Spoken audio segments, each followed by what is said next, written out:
Hello, Mike Soundcheck. Sa mapagpalang hapon po sa bawat isa sa atin, purihin po ang pangalan ng Panginoon at tayo nagpapasalamat sa Diyos sa kanyang patuloy na habag at biyaya. Meron tayong pagkakataon na muling sama-sama o magtipon upang purihin ang ating Panginoon. Welcome po sa Sunday afternoon service dito sa Jesus Christ Baptist Church. Tunay isang napakagandang araw. Ramdam na natin yung lamig. Talagang medyo malamig ng simoy ng hangin, maaga ng dumilim. At maaaring yung iba ho sa inyo ay nagsisimula na ng Christmas shopping ng 11/11. At yung huling pagkakataon ay 12/12. So, paalala lang ho, yung mga magre-regalo sa amin kahit hindi nyo na ibalot, okay lang. At biro lamang ho. At salamat ho sa Panginoon kayo na nag-meeting ho ang church tungkol ho sa darating na youth conference and napakaganda na bilang isang pastor makita yung mga mananampalataya na excited at nagkakaisa para sa mga gawain ng Panginoon, particularly itong parating ho na youth conference. So pag-pray ho natin yan, inaasahan ho natin yung mga nagtaas ng kamay kanina na mag-volunteer to come, to help, to prepare, ay yun ho ay napakagandang bagay at tunay nakakagalak po. And then also, napag-usapan din ho natin yung atin hong darating na Christmas service sa December 17. So official na. First time natin, well, hindi naman first time, pero matagal na natin hindi nagagawa na magkakaroon ng exchange gift. At ano naman ho yan, 200 pataas, mura lamang ho. At hindi ito sapilitan, sino nang gustong sumali, medyo dagdag na saya lang ho sa atin. At medyo nakaka-excite po ang mga bagay po na yan. With that, di ba na lang kung meron ako nakakalimutan? Ang mga young people ho natin ay talagang napakatindi na ng preparasyon para sa darating na youth conference. So pag-pray natin sila, suportahan natin sila. So asahan niyo ho, merong mga, I believe maybe Friday, Saturday, meron ulit sila mga practices, preparations. So support natin sila. Kung meron gusto mag-sponsor ng merienda nila, pwede din ho yun. Nevertheless, ay pag-pray ho natin at gamitin ng Panginoon. Sa akin ho, ang mga gawaing pangkabataan na kagaya ho nitong youth conference, na parating na youth conference ay special sapagkat in those types of ng mga gawain din, una ako ay tinawag ng Panginoon sa pangangaral ho ng salita ng Panginoon. At ay gamitin dito ng Panginoon para ho sa atin ho mga young people, primarily dito sa church, and then sa iba't pang mga iglesia. At napakaganda kung merong mga young people 10, 20 years from now, they will recall kung una, saan sila niligtas ng Panginoon, or pangalawa, saan sila tinawag ng Diyos o hinamon sa paglilingkod. And it will be a great thing kung isa sa mga part ng memory na yon ay dito sa Jesus Christ Baptist Church na kung saan nagkaroon ng gawaing pangkabataan ay ang Diyos ay kumilos sa kanila. So pag-pray ho natin, I'm very excited na muling maka-fellowship ang mga young people from other churches. Last year, hindi nakasama ang San Mateo Baptist Church. Yung mga young people from San Mateo Baptist Church, nakasabay ho doon sa ibang gawain nila. Pero this year, talagang nakabook na sila at makakasama ho natin sila at we are very, very much excited. With that, para ho sa ating mga announcements and reminders, tayo ho ngayon ay maghanda sa atin hong pagsamba sa Panginoon. Muli, isa sa mga matinding kalaban natin ngayon ay antok. Amen? Dahil siesta time para sa marami, nawa ay tulungan tayo ng Panginoon na talagang magpursige at sambahin ng Panginoon sa Espiritu at katotohanan. Para hudyaan, tayo maghanda at magkaroon tayo ng sandali ng tahimik, personal na pananalangin. Hingin natin tulong gabay at ang pagsiyasat ng Panginoon sa atin upang maging handa tayo sa pagsamba sa Kanya. Let us pray.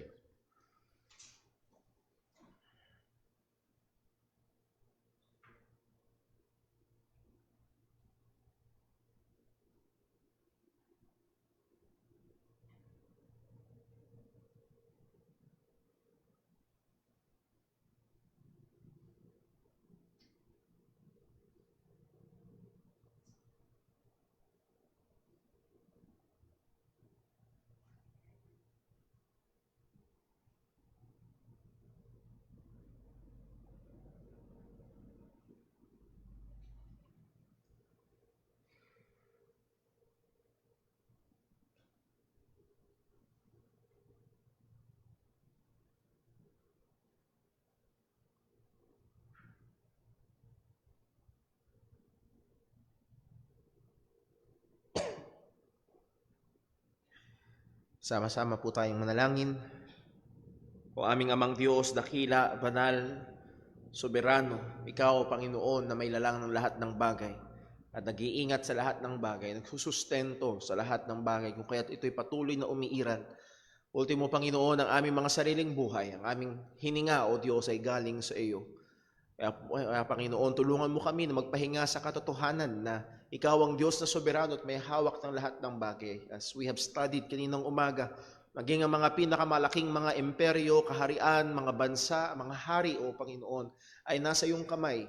Tulungan mo kami, O Diyos, sa gitnaan ng mga kaguluhan at maging, Panginoon, ng mga bagay na tila nakakatakot kapag aming tinignan ang hinaharap. Lord, wag naming makalimutan na Ikaw ang may hawak ng lahat ng ito. Tulungan mo kami, O Diyos, na mamuhay sa pagkakaroon ng takot sa iyo. Panginoon, tulungan mo rin kami na mamuhay ng may pagtatapat, pagsunod, pagmamahal, O Diyos, sa iyo at gayon din sa aming mga kapatiran. Lord, namin pong hinihiling ngayon sa daling ito sa aming pong gawain ng pagsamba. Tunay nga maialay namin sa iyo ang aming mga sarili bilang haing buhay, banal at kalulugod sa iyong harapan na siyang katampatan naming pagsamba. Marami din pong hinihingi, Panginoon, ang iyong pagsiyasat sa amin. Lord, hindi lamang sa gawa ng aming mga kamay, kundi ultimo ang mga salita na lumabas sa aming bibig, ang mga nasa ng aming puso at kaisipan. Ano man, O Diyos, na taliwas sa iyong kalooban at mga kautusan, Panginoon, patawarin mo po kami. At Lord, amin pong hinihiling, at tulungan mo kami, dahil tunay, O Diyos, madaling magliwaliw sa ibang mga bagay ang aming mga isip. Tulungan mo kami na ituon ang aming buong sarili sa pagsamba, sa pagpuri sa iyo, Panginoon. Sa aming pananalangin, pag-aawitan, Panginoon, maluwalhati ka namin. Sa aming pagkakaloob at maging sa pagbabasa at pangangaral ng iyong salita, ang lahat ng ito ay maging mabangong samyo sa iyong harapan. O Panginoon, ingatan mo kami. Tunay, O Diyos, nandito ang aming madayang puso. As Apostle Paul said, na pag ninanasa namin gumawa ng mabuti, narito, O Diyos, ang kasamaan sa amin. O Panginoon, tulungan mo kami. Sa aming sarili kami mahina. Hiwalay sa iyo, wala kaming magagawa. O Diyos, kami desperado nangangailangan ng iyong biyaya. At lahat ng ito, Panginoon, ay aming hinihiling sa iyo sa ngalan ng aming Panginoong Heso Kristo. Amen. Tayo po tayong lahat at tayo po'y umawit sa Panginoon.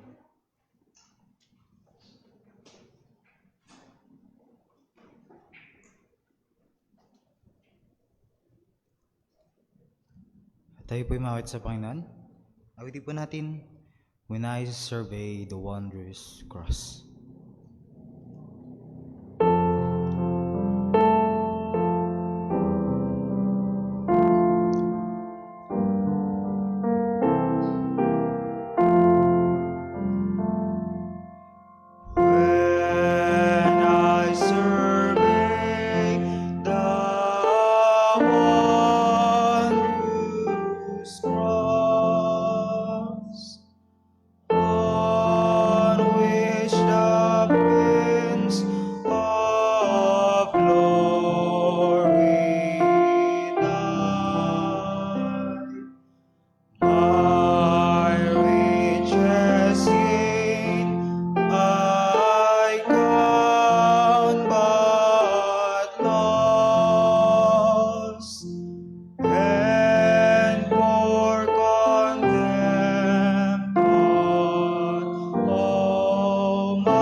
I sacrifice them.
manatili po tayong nakatayo para sa ating pagkakaloob.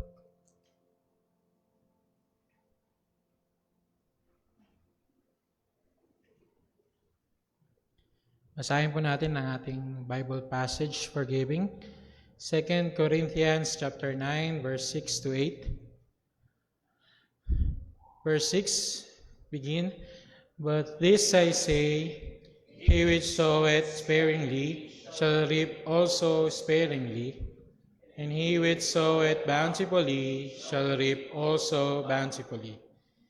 Every man according as he purposeth in his heart, so let him give, not grudgingly or of necessity, for God loveth a cheerful giver.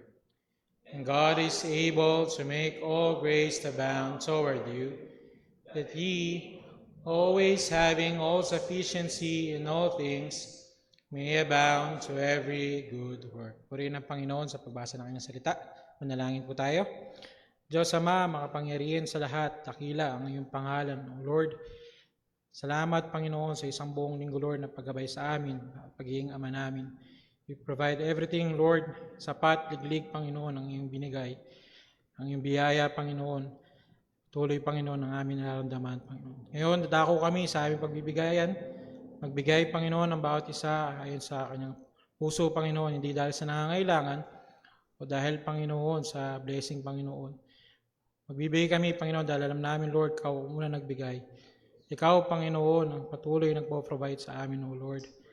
Patuloy ka, Panginoon, magligtas, Panginoon, sa aming kaligitnaan namin ngayon, O Lord, ang salita, Panginoon, na i-preach, Lord, ay ikaw lang ang maitaas, Ama. Salamat, Panginoon, muli sa pagbibigayan ito.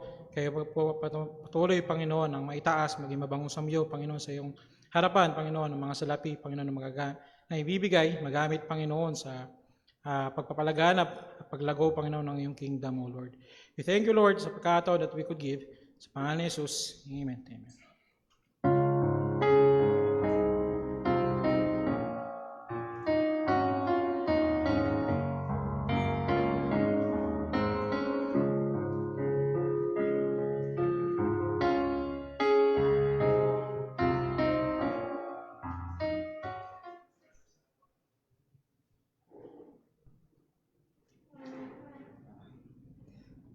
Dahil tinubos tayo ng Panginoon, patuloy po tayong magpuri at kantahin natin more about Jesus.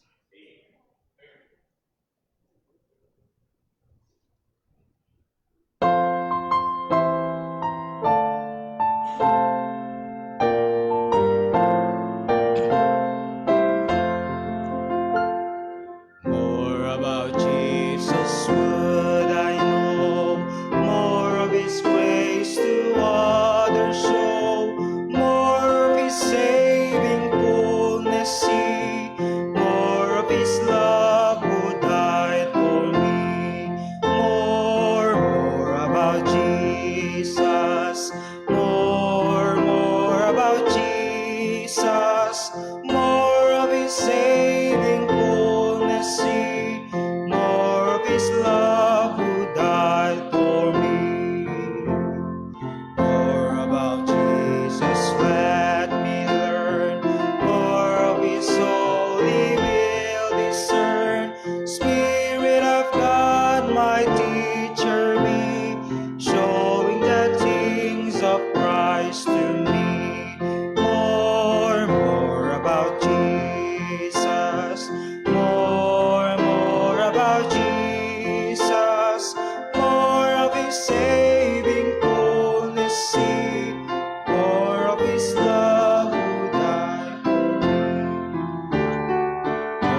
tayo po'y magsiteng lahat para po sa pagbasa ng salita ng Diyos.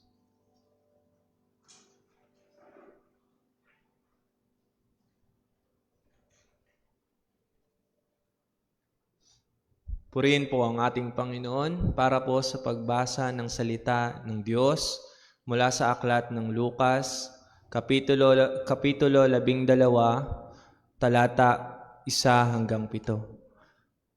Unang talata, ready? Read. Nang magkatipon-tipon ang libo-libong tao na halos matapakan na ang isa't isa, sinabi ni Jesus sa kanyang mga alagad, "Mag-ingat kayo sa lebadura ng mga Fariseo. Ito ay ang kanilang pagkukunwari. Walang natatakpan na hindi malalantad at walang matatago na hindi mabubunyag. Kaya nga anumang sabihin ninyo sa dilim ay maririnig sa liwanag at anumang ibulong ninyo sa lihim na silid ay ipapahayag mula sa bubungan. Sinasabi ko sa inyo, mga kaibigan ko, huwag kayong matakot sa mga pumapatay ng katawan at pagkatapos nito ay wala na silang magagawa. Ipapakita ko sa inyo kung sino ang dapat ninyong katakutan. Katakutan ninyo ang mga kapangyarihang magtapon sa inyo sa impyerno matapos kayong patayin. Oo, sinasabi ko sa inyo, siya ang inyong katakutan. Hindi ba't ipinagbibili ang 5 maya at hanggang 2 sentimos? Ngunit isa man sa kanila ay hindi nalilimutan ng Diyos. Maging ang buhok sa inyong ulo ay bilang lahat. Huwag kayong mangamba, higit kayong mahalaga kaysa mga maya." Pagpalain po ng Diyos ang pagbabasa ng kanyang mga salita.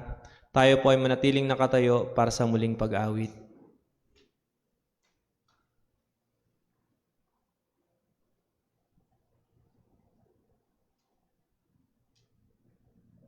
Awitin po natin, Now I Belong to Jesus.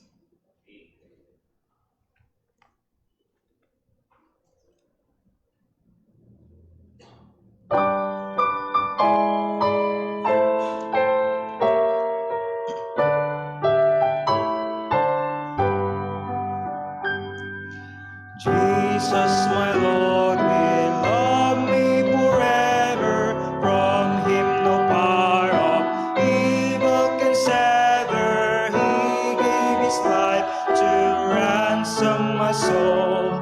Now I belong to Him.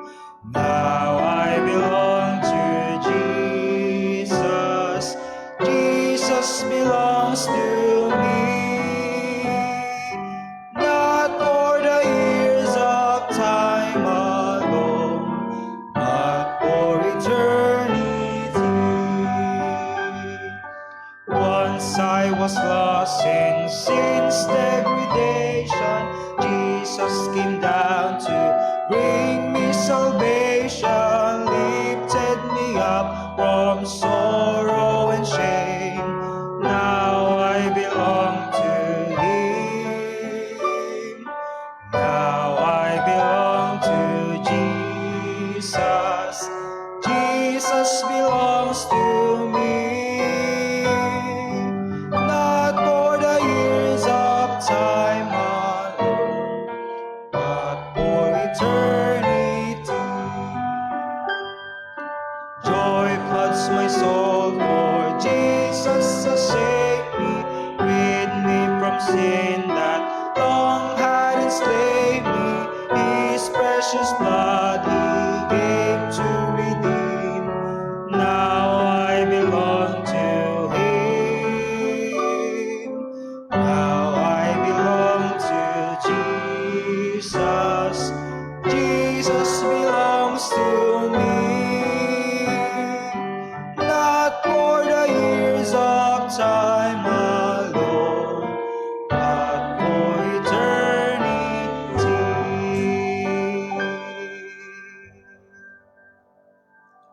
Magsipo na po lahat.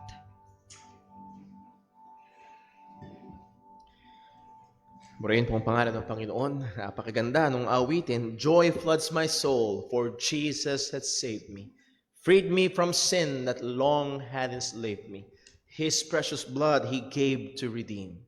Now, I belong to Him. Purihin ang Panginoon, and I pray and hope na bawat isa na naririto ay kayang sabihin niyo ng hindi lamang labas sa bibig, kung hindi tunay na alam mo na ikaw ay tinubos na ng dugo ng ating Panginoong Hesukristo at Kanyang pagmamayari. Well, dumako ho tayo sa ating pag-aaral ng salita ng Panginoon.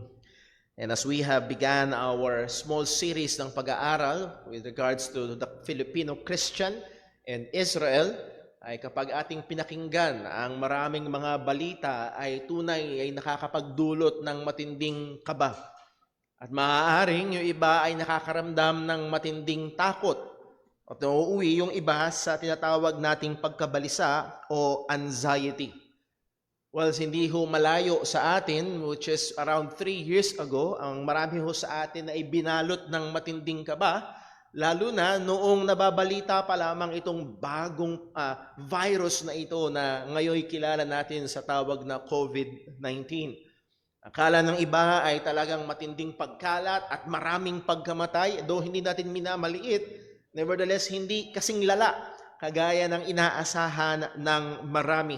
So much so, ang takot natin na sino mag-aakala na lahat tayo ay lalabas ng bahay na naka-face mask. At yung iba, maging sa loob ng bahay ay naka-face mask. At madami ang natutunan ng mabilis na ang kanilang hininga ay merong problema. Nevertheless, natakot ang marami, nagpasaksak ng antivirus and so on and so forth. So muli, ang pagkatakot ay matindi ang epekto sa atin. Naalala niyo pa ba nung lockdown na talagang walang labasan ng bahay? Paglabas mo ng bahay, pagpasok, alcohol agad, ligo agad. At napakatinding takot ang atin hong naramdaman.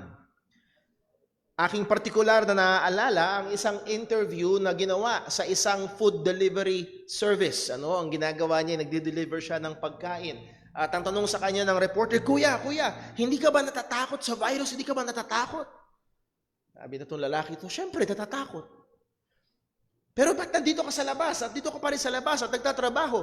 Ang sabi niya, mas takot ako sa misis ko. Yung takot niya sa misis, well, alam natin na yun ay medyo patawang sagot. Ngunit gusto kong hiramin yung sinabi nitong lalaking ito na yes, takot siya sa virus, pero yung takot niya sa misis niya ay mas matinding tulak para gawin niya ang isang bagay na maaaring kinakatakutan din naman niya. Isang bagay ho ang matututunan natin dito.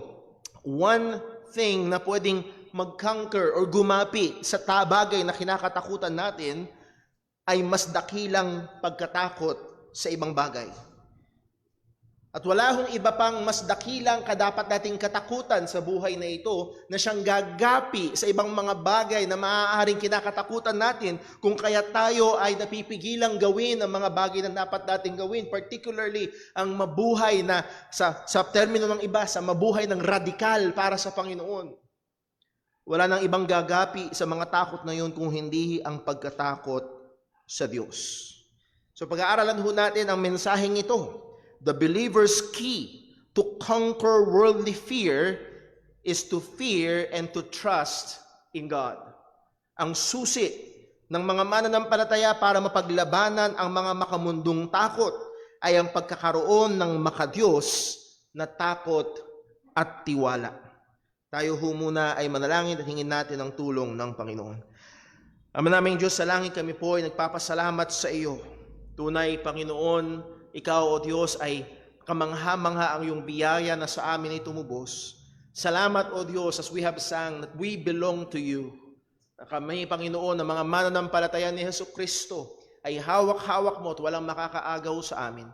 At Lord, kahit ang mga buhok namin, O Diyos, ay bilang mo. Bawat pinakamaliliit na detalye sa aming mga buhay, Panginoon, ay hindi tago sa iyong kaalaman. At tulungan mo kami, O Diyos, sa tumingin sa iyo, na nagpapakain sa mga ibon, tumingin sa iyo na nagbibihis sa mga damo, at sa iyo namin masumpungan ang kapahingahan namin mula sa mga bagay na nakakatakot sa aming paligid. Ama, ikaw po ang maluwalhati. Ikaw po ang patuloy na kumilos sa buhay ng iyong mga mananampalataya. At lahat ng ito, Panginoon, ay mauwi sa kapurihan ng iyong pangalan. Dalangin namin ito sa ngalan ng aming Panginoong Hesukristo. Amen.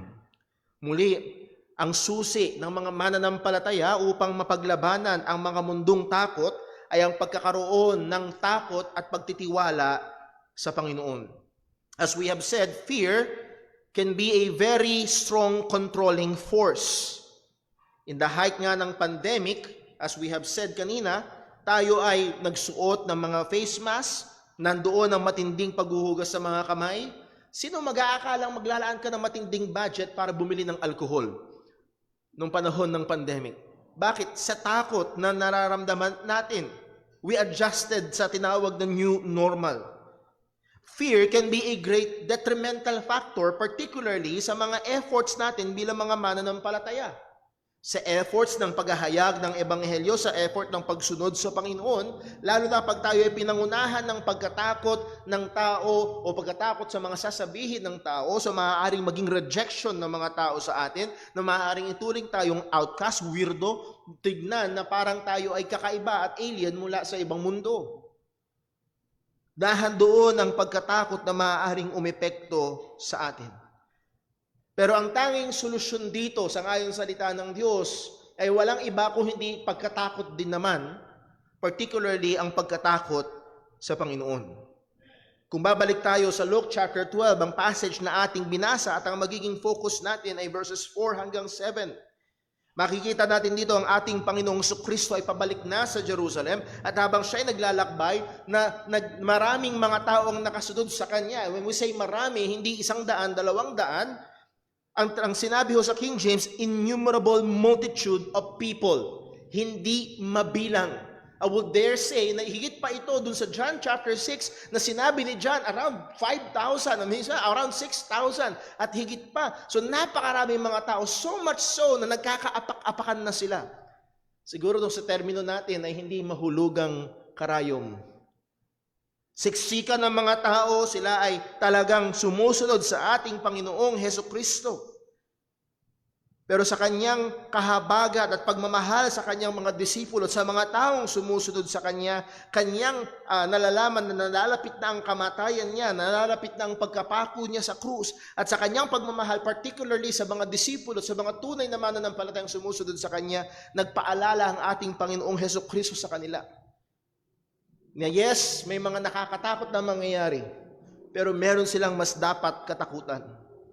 Sa ibang mga passages, for example, sa Matthew chapter 10 verse 24, pinaalalahanan sila ng ating Panginoong Jesus. Matthew chapter 10 verse 24, the disciple is not above his master, nor the servant above his Lord. It is enough for the disciple that he be as his master and the servant as his Lord. Nakukuha ba natin? Hindi pwedeng mas higit yung alipin sa kanyang Panginoon. Ang pinaka-the best na lang na pwedeng mangyari, maging kapareho siya ng kanyang Panginoon. At anong tinutukoy ng ating Panginoong Jesus? If they have called the master of the house Beelzebub, how much more shall they call them of his household? Kung si Jesus ay tinawag ng Beelzebub, kung naalala niyo, pinaratangan si Jesus, kaya siya nakakapagpalayas ng masamang espiritu kasi nasa kanya ang prinsipe ng masamang espiritu. So kung siya ay sinabihan na hindi lang basta may masamang espiritu, si Jesus ay sinabihan na nasa kanya ang prinsipe ng masamang espiritu, anong sasabihin niya? Anong sasabihin nila sa mga tagasunod ni Kristo? Another time, sa John chapter 15, verse 18, ang sabi ng ating Panginoong Hesukristo, if the world hate you, ye know that it hated me before it hated you. Kung tayo kinamumuhian ng sanlibutan, nalalaman natin na una muna nila kinamuhian ng ating Panginoong Jesus bago tayo. If ye were of the world would love his own. But because ye are not of the world, but I have chosen you out of the world, therefore the world hateth you. Kung ikaw ay taga-sanlibutan, mamahalin ka ng sanlibutan. Pero kung ikaw ay kay Kristo, that is, pinili ka ni Kristo para sa kanyang sarili, mamumuhi sa iyo ang sanlibutan. Dahil ang sanlibutan na ito ay ayaw sa Panginoon. Verse 20, remember the word that I said unto you, the servant is not greater than his Lord. If they have persecuted me, they will also persecute you. If they have kept my saying, they will keep yours also. So narito ang mga paalala ng ating Panginoong Hesukristo. And the same reality applies to us. Yes, sa providensya ng Panginoon tayo ay nasa isang bansa na may partikular na kalayaan pagdating sa pagsamba sa Diyos, pagdating sa pananampalataya sa Panginoon. Pero hindi ito marapat na magbigay sa atin ng kaisipan na walang pag-uusig. Hindi ito marapat na magbigay sa atin ng kaisipan na hindi na gusto ng mundong ito ang ating Panginoon. No. Patuloy pa rin ang paalala sa atin ng salita ng Diyos. Ang mga taong hindi mananampalataya ay ayaw sa Diyos. At sila ay mamumuhi sa mga taong tunay na tagasunod ng ating Panginoong Hesukristo. As I've said, sa providensya ng Panginoon tayo nakatira sa isang bansa na may partikular na kalayaan, a certain extent of freedom ng pagsamba sa Panginoon. Pero paano pag dumating na hindi na in ang salita ng Panginoon? Paano pag dumating na? Muli mga kapatid, wag nating isipin na ito'y imposible. Ang Amerika ay mabilis na padulas. Padulas na padulas sa pagkapanahon na halos bawal nang ipangaral ang mga katotohanan ng salita ng Diyos. Bawal mo nang sabihin na dalawa lang, lalaki at babae, pwede kang makulong. Meron isang Kristiyano, tumanggi siyang mag-bake ng cake para sa kasalan ng dalawang bading, sarado ang negosyo niya.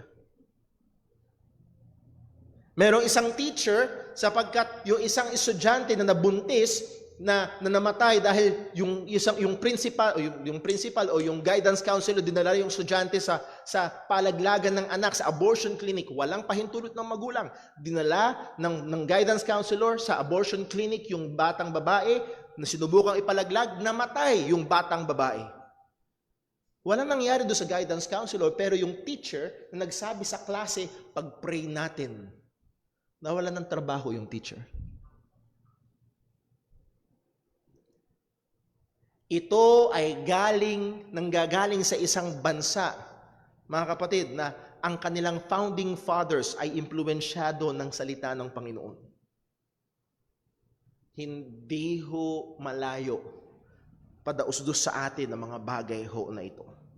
Na darating ang time, ang persecution ay mag-a-arise at hindi na maganda na ipangaral ang salita ng Diyos, hindi na tama sa mata ng iba. At maaaring meron o sa inyo nakakaranas na ng ganun.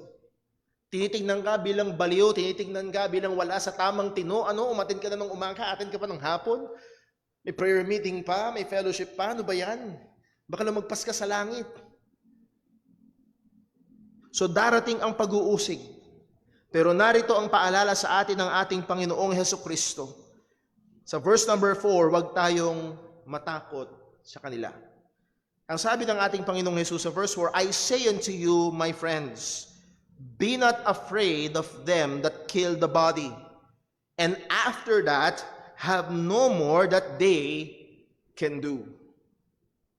He addressed his listeners as his friends, pertaining particularly sa kanyang mga disipulo, at nahandun din ang lahat ng mga sumusunod sa kanya. Pero gusto ko makita ko natin dito yung sincerity ng ating Panginoong Hesukristo.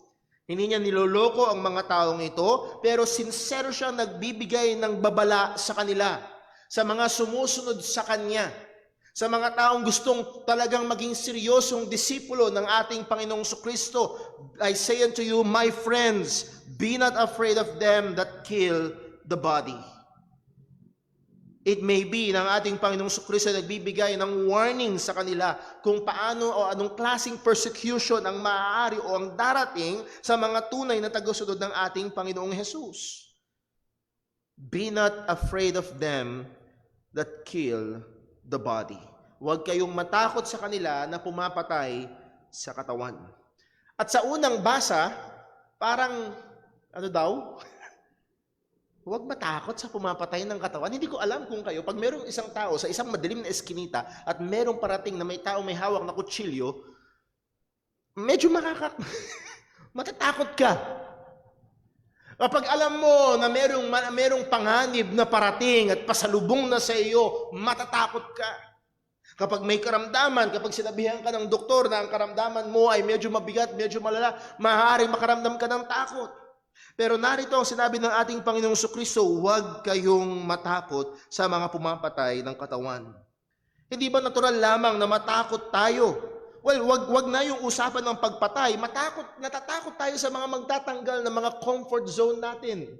Natatakot tayo sa mga magbabawas ng sweldo natin o mag-aalis ng trabaho natin.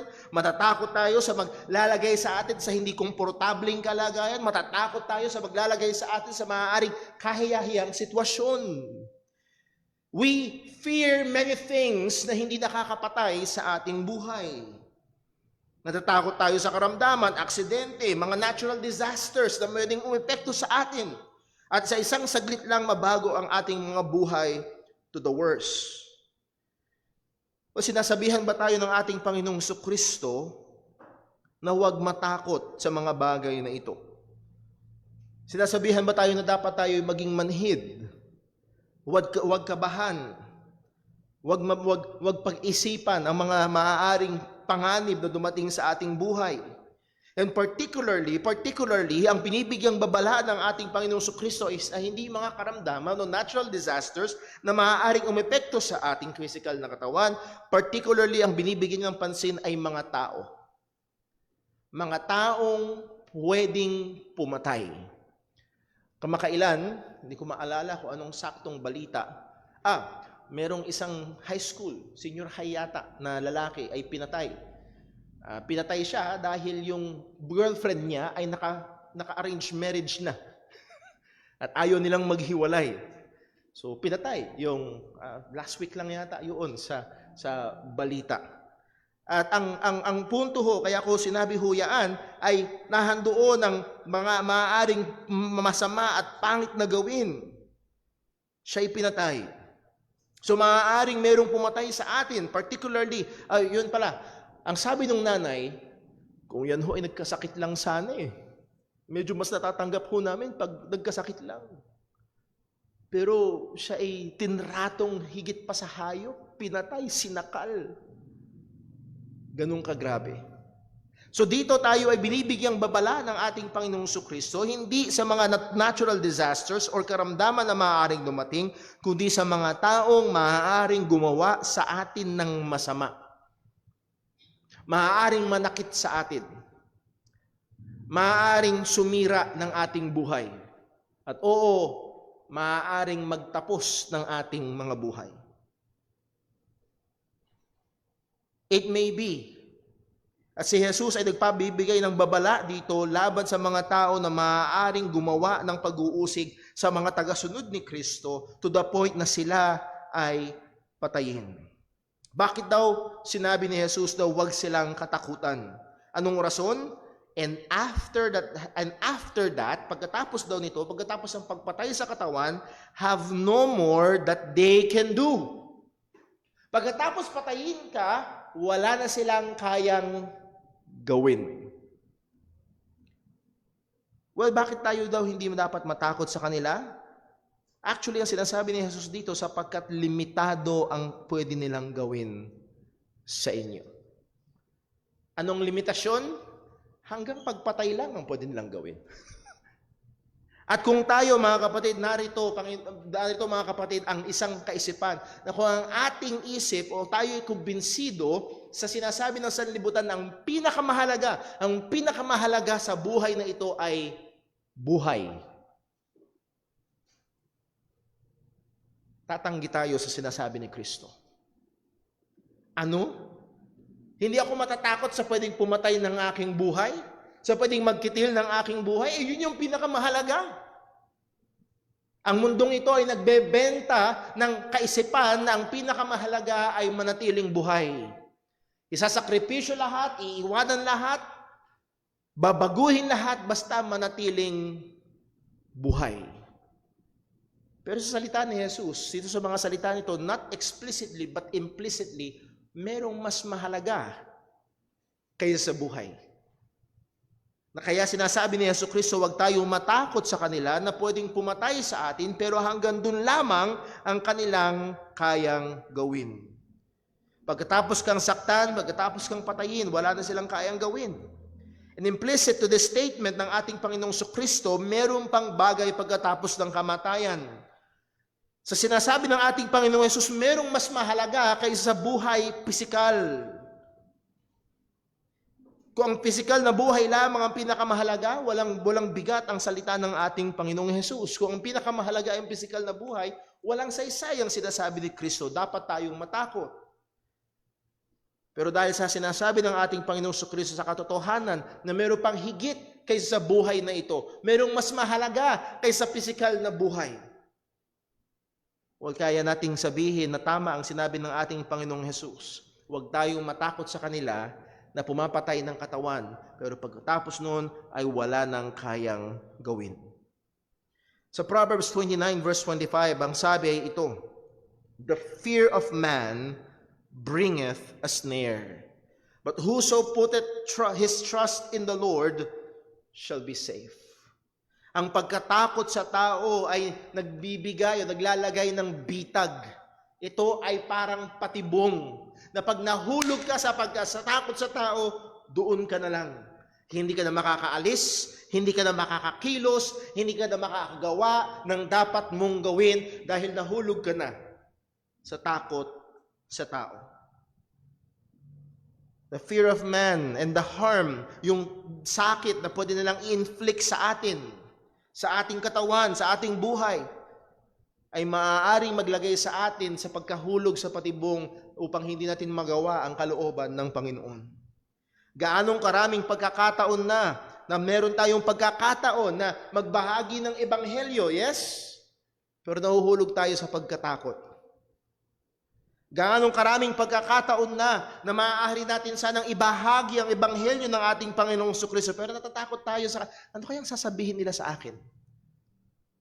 Ano kaya magiging reaction? Pag in-invite ko sila sa church, baka sabihin nila, ano mo naman? Ano ka, santo?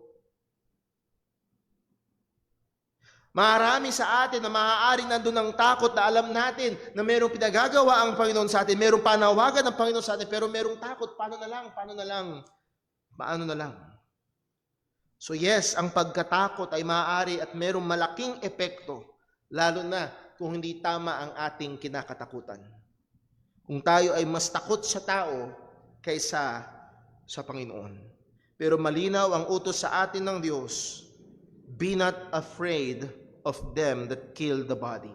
Huwag tayong matakot sa kanila na kayang patayin ang katawan, ngunit wala na silang kayang gawin pagkatapos nito. Kung hindi tayo dun matatakot, kanino tayo dapat matakot? Well, sinabi naman na din ng ating Panginoong Kristo, kanino tayo dapat matakot?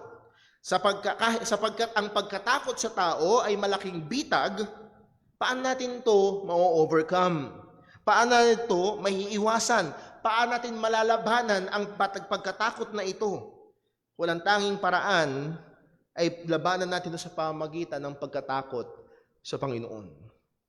Isa sa mga matinding sakuna na kinakaharap madalas, particularly sa Amerika, ay yung tinatawag na mga forest fire.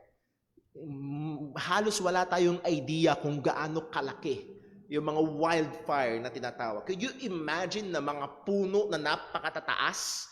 Isang helera na lahat nagliliyab? Could you imagine niyo yung laki ng SM, mas malapad pa, ganun kalaki. Ang tataas ng apoy at umuusod ng napakabilis. Grabe. At noong 1800s, isa sa kaparaan na na-develop nila ay labanan ang apoy na ito sa pamagitan din ng apoy. Itong wildfire ay lalabanan nila ng controlled fire.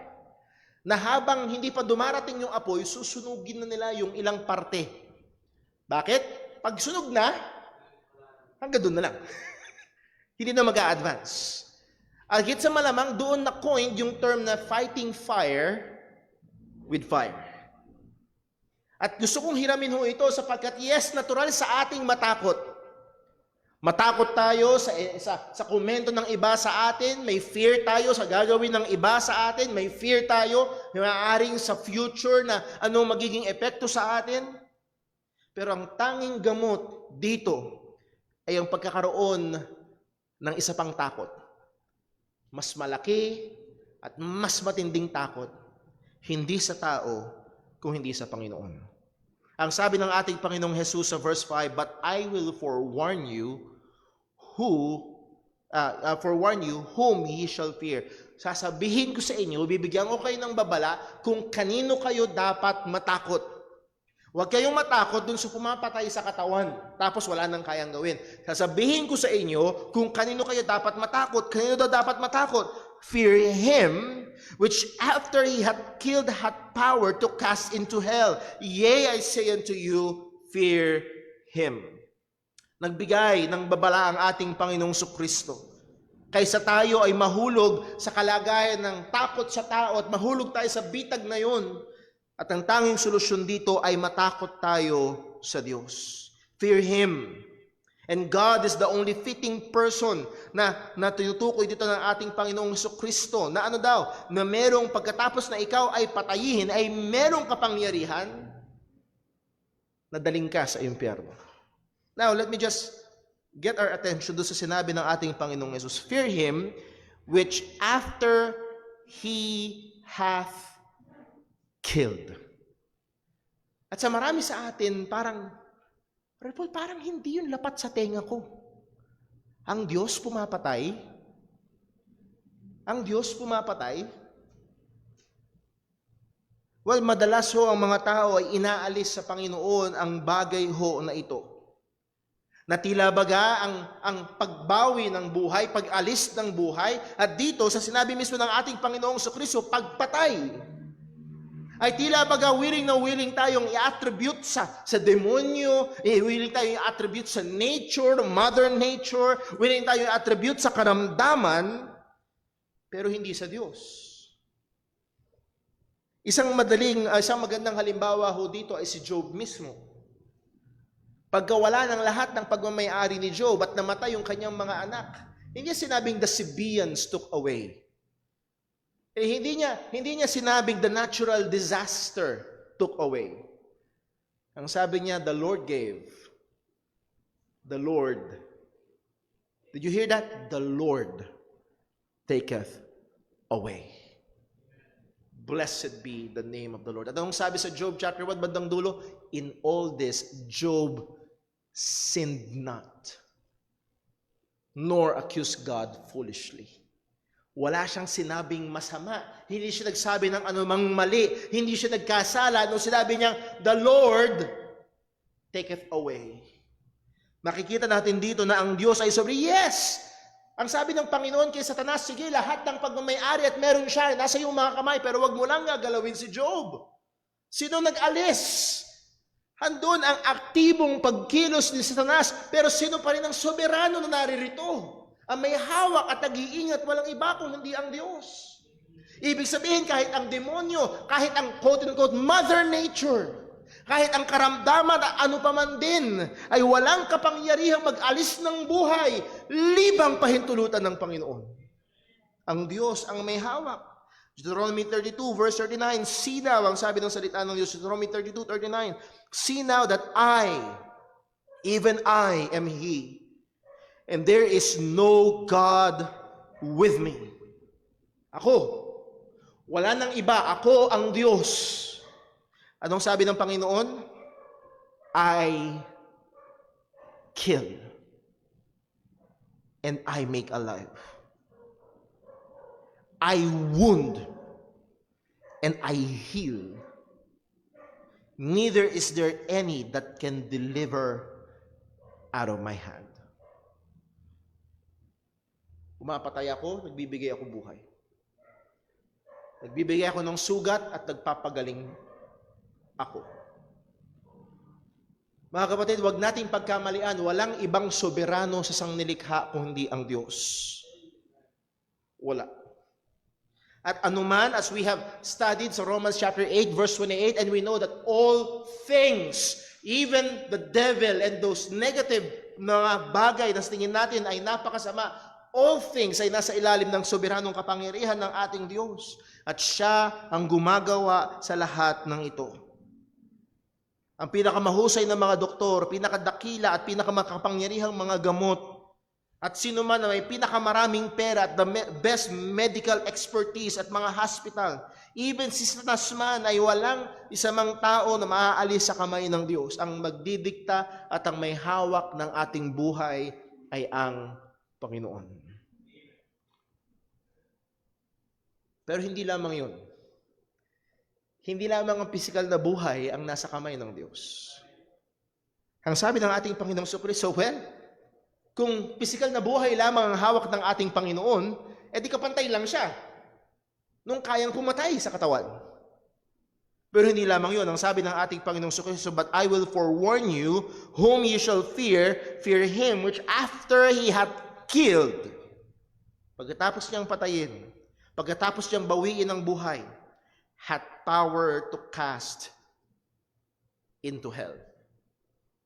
At makita natin dito mga kapatid, yes, merong just a little bit of sidetrack, merong doktrina sa paligid, particularly kung nagkakamali, ito'y doktrina ng mga saksi, na wala daw impyerno. Na ang impyerno ay walang iba kung hindi libingan. At pag pinag-aralan niyo ang salitang hell, particularly sa Lumang Tipan, madalas, hindi lagi, madalas sa Lumang Tipan, ang word na hell, ang ibig sabihin is place or realm of the dead. Lugar ng mga patay. At pag tinanong ka, nasa na mga patay? Saan mo sasabihin? Sa IC? Hindi, wala sa IC. Sa dali lang sila dyan. Pero ang mga patay ay nasa libingan. Nasa sementeryo. Okay? So, yung isang relihiyon na ito, ng mga saksi, interpret nila dahil sa Lumang Tipan, ang hell ay realm of the dead, at ang realm of the dead ay libingan. Puntod. Therefore, walang eternal hell, walang lugar ng impyerno, na lugar ng walang hanggang pagdurusa. Ang ibig sabihin lang ng hell sa Bible ay libingan. Basahin natin muli ang sinabi ng ating Panginoong Yesus, but I will forewarn you, whom ye shall fear him, which after he had killed, had power to cast into hell. Tingnan nyo, libingan lang ang tinutukoy dyan.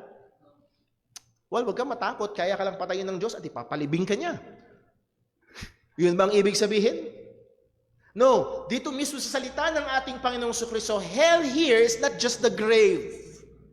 Ang hell dito ay higit pa sa kamatayan. Takot ka sa kamatayan? Let me tell you, meron pang mas nakakatakot. Fear him which has not just the power to kill, but also has the power to cast into hell. At ang tanging may otoridad upang gawin ito ay walang iba kung hindi ang Diyos. Hindi si Satanas, kundi ang Diyos. Huwag kayong maniwala na may mga kaluluwang hinahatak ni Satanas patungo sa impyerno. Wala siyang otoridad para gawin yun. Ang sabi ng Hebrews chapter 9 verse 27, Hebrews chapter 9 verse 27, and as it is appointed unto men once to die, but after this the judgment. Tinakda sa mga tao ang mamatay minsan, at pagkatapos na ng kamatayan, ang susunod ay paghuhukom. At sino ang tatayong hukom? Who will be the judge? It's none other than God. Walang iba kung hindi ang Diyos. At huwag kang mag-alala, hindi kailangan ng Diyos ng mga ebidensya. Hindi siya pwedeng suhulan. Hindi pwedeng magpa-cute face sa kanya, Lord, palagpasin mo na please. Hindi pwede sa kanya ang mga bagay na yon. Siya ay isang hukom na matuwid at hindi niya kailangan ng ebidensya sapagkat siya ang hukom na saksi sa lahat ng kasalanan. Ano man ang ating mga ginawa, hindi man alam ni nanay at ni tatay, hindi man alam ni ate at ni kuya, hindi man alam ni mister o ni misis, lahat ng kasalanan ay alam ng Diyos. Maging ang mga kasalanan ginagawa sa dilim ng hating gabi, maging ang mga kasikres-sikreto na wala sa tingin mo nakakaalam, kita ng Panginoon. Ang sabi ng Diyos, saan pwede magtago ang tao na hindi ko siya nakikita? Ang sagot? Wala. Ultimo ang laman ng ating puso't isipan ay tanglaw ng Panginoon. Tayo'y hubad sa kanyang harapan, wala tayong pwedeng itago. Therefore, pagdating natin sa hukuman, sa harapan ng Panginoon, hayag lahat. At siya ang hukom na may kapangyarihang magbulid ng kaluluwa sa impyerno. At ang sabi ng ating Panginoong Hesukristo, sa Kanya kayo matakot. Sa Kanya kayo matakot. Bakit? Pag natakot kayo sa tao na kaya lang pumatay sa katawan, mahihinto kayo sa paggawa ng dapat niyong gawin.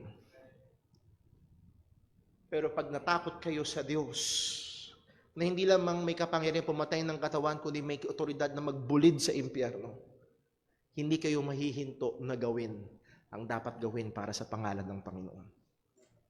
Ito ang tanging solusyon na ipanlaban sa pagkatakot sa tao. Ang pagkakaroon ng takot at tiwala sa Panginoon. Hindi lang basta takot. Hindi lang ito takot na nanginginig ka, kawawa naman ay, nakakatakot naman si Lord, siya pwede pumatay, pwede akong dalhin sa impyerno. Which is true. Dapat talaga tayong matakot sa Diyos. As in, dapat ka talagang magkaroon ng takot sa Diyos. So kung naalala niyo yung pag-aaral natin sa fear of God, merong fear of horror and merong fear of honor. We should have both. Dahil nakakatakot na mahulog sa kamay ng buhay na Diyos, sabi ng Hebrews chapter 10. It is a fearful thing to fall into the hands of the living God, lalo na kung ikaw ay taong makasalanan at wala kay Kristo.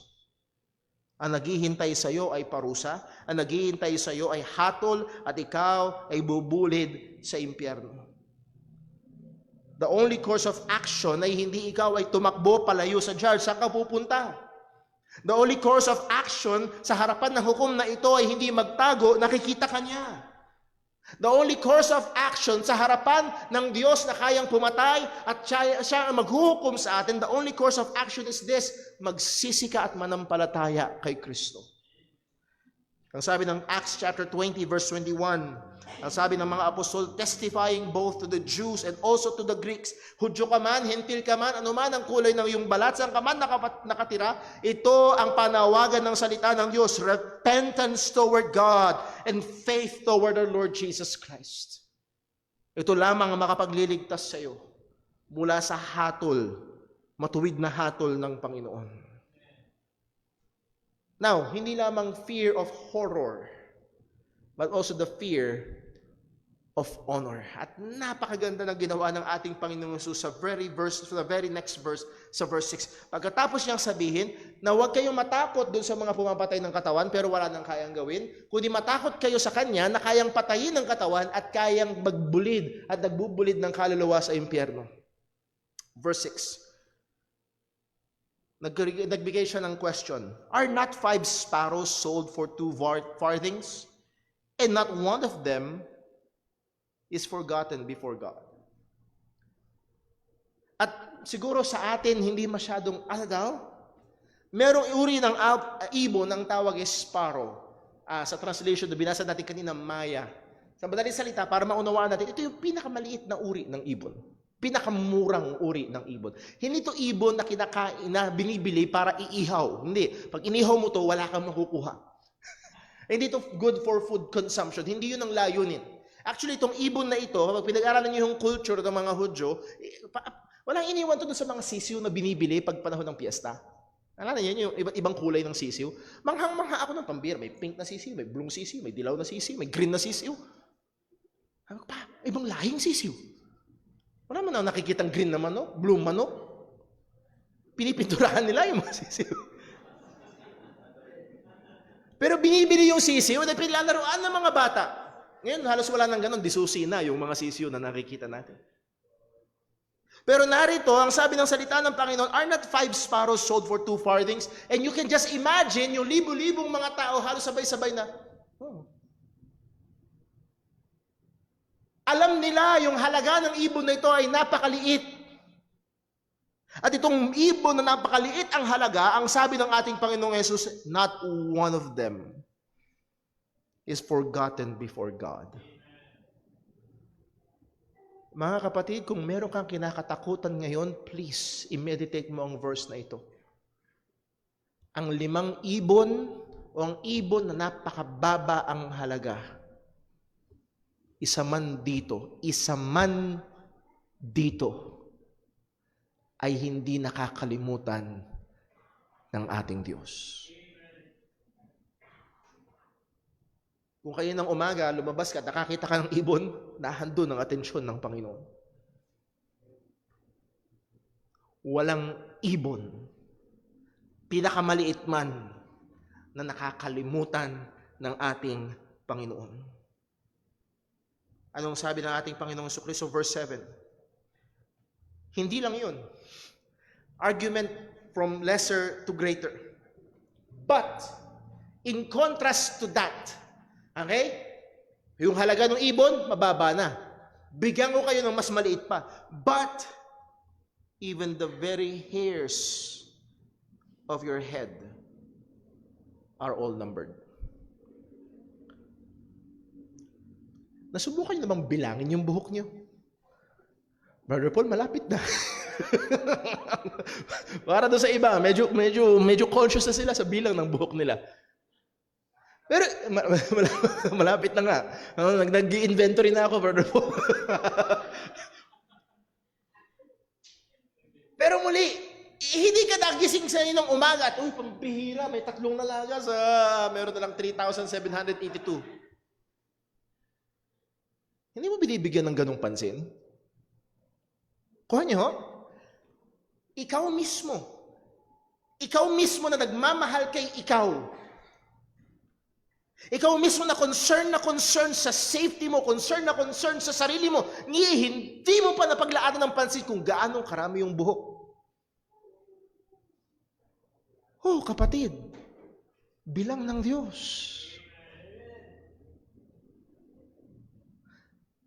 Akala mo concern ka sa sarili mo? Akala mo concern ka sa safety mo? Akala mo concern ka sa kalusugan mo, concern ka sa hinaharap mo, concern ka sa maraming mga bagay patungkol sa iyo, sa iyong anak, sa iyong asawa, sa iyong pamilya. Guess what? Mas concern ang Diyos. Sa pinakamaliliit na detalye. Alam niya. Ultimo, kada hibla ng iyong katawan, kada cell ng iyong katawan, alam ng Diyos. Alam ng Diyos. But even the very hairs of your hair are all numbered. That word numbered ay galing sa Greek word na paborito ng maraming kabataan, arithmeo. Galing doon ng arithmetic, meaning to count. A translation to have been counted. Our God whom we fear. Narito ang napakaganda. Kung ikaw ay isang taong matatakot sa Diyos, itong Diyos na kinakatakutan mo ay concern sa lahat at bawat detalye ng iyong buhay. Hindi siya katulad ng, halimbawa, kakatakutan mo yung governor. Walang pakialam sa iyo yung governor. Basta ang alam lang ng governor, takot ka sa kanya.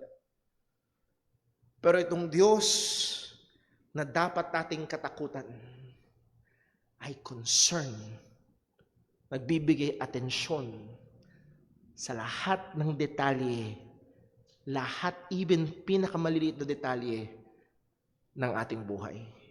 Ultimo, yung mga bagay na hindi natin pansin. Alam ng Diyos. Bilang ng Diyos. At ang sabi ng salita ng Panginoon, verse 7, tuloy ho natin. Fear not therefore. Basahin natin muli yung verse 7. But even the very hairs of your head are all numbered. Ano dapat, anong lundo nito? Fear not therefore. Or a better translation, therefore, fear not. Ano ba talaga, Brother Paul? To fear or not to fear? Again, ang tanging solusyon sa pagkatakot sa tao ay ang pagkakaroon ng takot sa Diyos. Dahil kapag ikaw ay mayroong takot sa Diyos, ang Diyos na kinakatakutan mo na ito ay siyang nagmamahal at nag-iingat at nag-aalaga sa iyo. Therefore, ito ang tanging solusyon sa takot sa tao. Fear not. And what a statement. Ye are of more value than many sparrows. Kayo ay mas mahalaga kaysa sa maraming mga ibon. Kung ang ibon na mababa ang halaga, binibigyang atensyon ng Diyos. Kung ang bilang ng ating buhok ay binibigyan ng atensyon ng ating Panginoon. Kapatid, kaibigan, kung pakiramdam mo, tila baga nakalimutan ka na ng Diyos. Oh, malayo yan sa katotohanan. Kung sa tingin mo para kang iniwan, para kang pinabayaan, para nakalimutan, parang hindi ka binibigyang pansin ng Diyos, oo, napakalayo niyan sa katotohanan dahil ultimo ang bilang ng iyong buhok ay alam niya. At ikaw ay mas mahalaga kaysa maraming mga ibon. So ang tanging solusyon ng mga mananampalataya para maiwasan ang takot sa hindi dapat katakutan ay ang pagkakaroon ng pinakamataas na pagkatakot sa Diyos na sa atin ay nagmamahal. Let me end sa Matthew chapter 6. Sa Matthew chapter 6, a passage about anxiety, the cure for anxiety. Ang sabi sa Matthew chapter 6 verse 25. Ang sabi ng ating Panginoong Jesus, "Therefore I say unto you, take no thought for your life, what ye shall eat or what ye shall drink, nor yet for your body, what ye shall put on." Now, hindi to verse para maging tamad. Brother Paul, yan ba, ikaw itatamad-tamad, sinasabihan ka ng magulo, ano ka ba, ayaw mong mag-aral, magugutom ka. Well, sabi ng Bible, take no thought daw sa iyong pagkain. Hindi yan ang ibig sabihin. Ang punto niya, huwag kang mabalisa. Huwag itong mga concern na ito ang mag-control sa iyo. Take no thought for your life, what ye shall eat or what ye shall drink, nor for your body, what ye shall put on. Is not life more than meat, and the body more than raiment? Anong ibig sabihin yan? It's an argument from lesser to greater. Anong mas mahalaga, buhay o pagkain? Siyempre, buhay. Anuhin pang damo kung patay na ang kabayo? Ano mas mahalaga, katawan o damit? Siyempre, katawan. At ang punto dito, sino nag-iingat sa katawan at buhay mo? Sino may hawak? Hindi ikaw. Ang Diyos. Pagdating sa verse 26, behold, that is, look, observe, pay attention, behold, the fowls of the air, yung mga birds, yung mga ibon sa himpapawid, they sow not, neither do they reap, nor gather into barns. Wala silang video account. Hindi sila nag-iipon. Pero itong mga ibon na ito, by the way, ang mga ibon na ito, hindi rin naman tamad. Hindi sila nagtatanim, hindi sila nag-iimpok, yet your heavenly Father feedeth them. Tingnan mo ang ibon. Nakakakain. At meron tanong si Jesus, at kailangan nating sagutin ang tanong na ito. Ang tanong ni Jesus ay ito, are ye not much better than they? Nasubukan nyo na ho yun, yung bang down na down ka, pagod na pagod ka, bagsak na bagsak ka, subukan mo maghanap ng ibon. At habang tumutuka yung ibon, pinapakain siya ng Ama sa langit. Then answer this question, hindi ka ba mas mahalaga kaysa sa dito? Verse number 27. Which of you by taking thought can add 1 cubit unto his stature? Actually, sa pag-aaral, kitang-kita na totoo ang sinasabi ng salita ng Diyos, pag nabalisa ka, hindi humahaba ang buhay mo, umiigsi. Mas prone kang magkasakit kapag ikaw ay nababalisa. Verse 28. And why take ye thought for the raiment? Consider the lilies of the valley, lilies of the field, how they grow, they toil not, neither do they spin. Itong mga damo sa parang, na pag tinignan mo ay napakaganda. Hindi naman sila nagtatahi, hindi sila bumibili ng mga Gucci, Prada, o kung ano-ano pa. Pero sabi ng salita ng Panginoon, verse 29, and yet I say unto you that even Solomon in all his glory was not arrayed like one of this. Again, kung merong naging isa sa pinakamakapangyarihang hari nung lumang panahon ay si Haring Solomon, pinakamatalino, pinakamakapangyarihan, pinakamayaman, pinakamahusay sa militar at pinakababaero. Pero ang sabi ng ating Panginoong Kristo, pag kinumpara mo sa mga damo, well-dressed ang mga damo kaysa kay Haring Solomon. Verse 30. Wherefore, if God so clothe the grass of the field, which today is, and tomorrow is cast into the oven. Kung itong mga damo na ito ay binibihisan ng Diyos, which is today nandyan, then bukas, gagapasin para ipanggatong. Ang sabi ng salita ng Panginoon, shall He not much more clothe you? Nasa question. Hindi ba, kung binibihisan ng Diyos yung mga damo, hindi ba kaya kayo bibihisan ng Panginoon? Pero makikita natin yung problema. Anong problema? O ye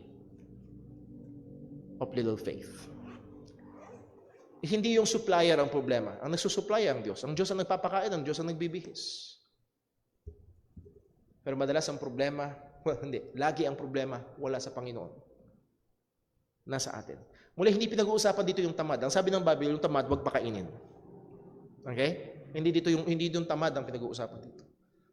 Ikaw na nababalisa, hindi ka ba mas mahalaga sa ibon? Hindi ka ba mas mahalaga sa damo? Huwag kang matakot sa may kakayahang pumatay ng katawan, kundi matakot ka sa Kanya, kayang pumatay ng katawan, pagkatapos ito, kaya magdala sa impyerno. Pero huwag kang mag-alala, ang Diyos na ating kinakatakutan ay concern maging sa pinakamaliit na detalye ng ating buhay. Ganon siya kamakapangyarihan at ganon niya tayo kamahal. Let's pray. Ang naming Diyos, aming Ama sa langit, turuan mo kaming matakot sa iyo. Bigyan mo kami ng pagkatakot sa iyo. Lord, iba't ibang problema, iba't ibang kabigatan, iba't ibang hamon, iba't ibang bigat ang daladala ng bawat isa sa amin. Lord, maaaring meron dito ay tila baga pakiramdam niya ay patong-patong na. Maaaring meron dito, Panginoon, ang pakiramdam ay parang nakalimutan, parang nakaligtaan. Pero malinaw ang iyong salita, O Diyos. Kung ang ibon ay hindi mo nakakalimutan, kami pa. Kung ang bawat damo ay binibihisan mo, kami pa. Kaya, O Diyos, dagdagan mo ang aming pananampalataya, buksan mo ang aming mga mata upang patuloy naming makita ang iyong mga katotohanan. At Lord, ang pagkakaroon namin ng takot sa iyo ang siyang magdikta ng aming mga buhay. Tunay, Panginoon, ang haharapin namin sa mundong ito ay pag-uusig mula sa mga hindi mananampalataya. Ang haharapin namin sa mundong ito, Panginoon, ay hirap sapagkat sila ang nag-umayaw sa iyo. Pero tulungan mo kaming tumingin sa iyo. Tulungan mo kaming tumiwala sa iyo. Tulungan mo kaming matakot sa iyo. Sapagkat tunay, ikaw lamang ang karapat-dapat pagkatakutan at pagtiwalaan. Salamat, O Diyos, na kami ay iyong minamahal. Salamat, O Diyos, na ikaw ay tapat. Gamitin mong patuloy ang iyong mga salita sa iyong mga anak. Tuloy mo kaming gabayan, turuan, baguhin sang-ayon sa wangis ng aming Panginoong Hesukristo. Dalangin namin ito sa kanyang pangalan. Amen. Sa iyo po tayong lahat at awitin natin ang ating pangwakas na awit.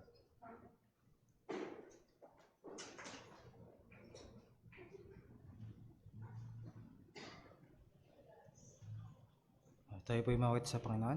Awitin po natin, Great is thy faithfulness.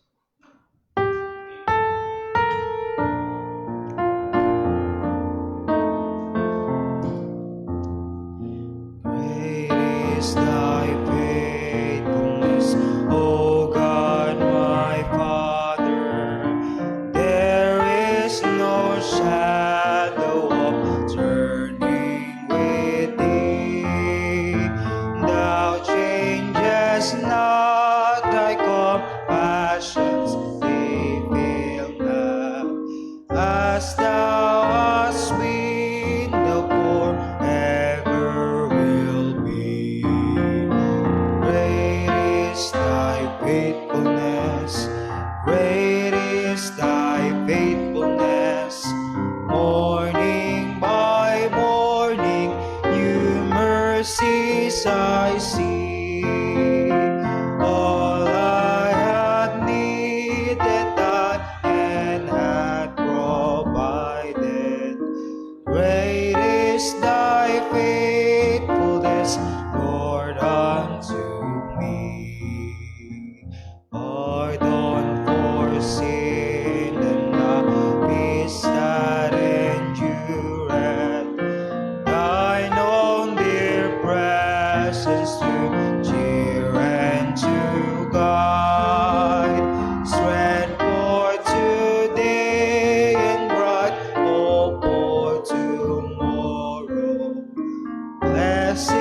is all mine with 10,000 beside. Great is thy faithfulness, great is thy faithfulness. Morning by morning, new mercies I see. All I have needed, thy hand hath provided. Great is thy faithfulness, Lord, unto me. Purihin po ang pangalan ng Panginoon. Muli mga kapatid, ang ating mga napag-aralang salita ng Panginoon, patuloy nating pagbulayan at patuloy nating alalahanin ang Diyos na sa atin ay patuloy na kumakalinga. At sa man tayo tinawag ng Diyos, nawa tayo lahat ay patuloy na maging maliwanag na ilaw, maalat na asin, upang makita ng mga tao ang ating mga buhay at purihin ang Diyos na sa atin ay nagligtas. Sa ating paghiwa-hiwalay, nawa ang pagpapala o pagmamahal ng ating Ama, ang biyaya ng ating Panginoong Hesukristo, at ang presensya at gabay ng Banal na Espiritu sa bawat isa sa atin, patuloy tayo maging instrumento ng katwiran at tagapaghayag ng Ebanghelyo ng kaligtasan. God bless po. Magandang hapon. Dito tatapos ang ating pangalawang gawain. We are now dismissed. 3:40 ho ay magsisimula ang ating home prayer meeting. God bless po.